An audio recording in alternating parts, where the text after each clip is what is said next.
Hey guys, তোমাদের সাথে আজকে খুব সুন্দর একটি মেকআপ লুক শেয়ার করব। সো চলো ভিডিওটা শুরু করা যাক। তো প্রথমেই আমি যে প্রোডাক্টগুলো দেখলে ওগুলো দিয়ে আমি আমার স্কিন প্রেপ করে নিয়েছি।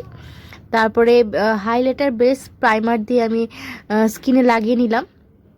তারপরে আমার যেই সব জায়গায় পিগমেন্টেশন আছে সেই সব জায়গায় আমি অরেঞ্জ কারেক্টার লাগিয়ে নিচ্ছি। তারপর স্কিন প্রেপ হয়ে গেলে আমি ফেসে ফিটমির একটি ফাউন্ডেশন অ্যাপ্লাই করে নেব। আমি প্রত্যেকটা প্রোডাক্টের ডিটেলস আমি আমার ডেসক্রিপশন বক্সে দিয়ে দিব। তারপর আমি কনসিলার ইউজ করে নিয়েছি। আচ্ছা, তোমাদের দুটো বিষয় আমি বলে দিচ্ছি।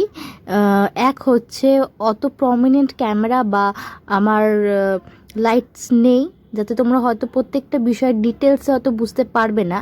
আর সেকেন্ড ইজ, আমি প্রফেশনাল মেকআপ আর্টিস্ট নই, আমি মেকআপ করতে ভালোবাসি আর যতটুকু পারি বা বুঝি সেটাই তোমাদের সাথে শেয়ার করেছি বা যদি ভালো লেগে থাকে তাহলে অবশ্যই লাইক, কমেন্ট আর শেয়ার করে দেবে।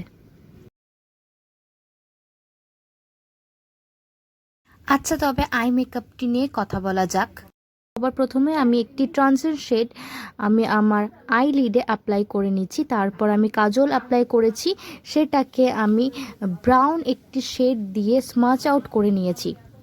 খুব একটা হেভি লুক আমি রাখিনি, সহজেই যেটা ক্রিয়েট করা যাবে সেটাই আমি রেখেছি। ইভেন আমি এরকমই সিম্পল সাজতে পছন্দ।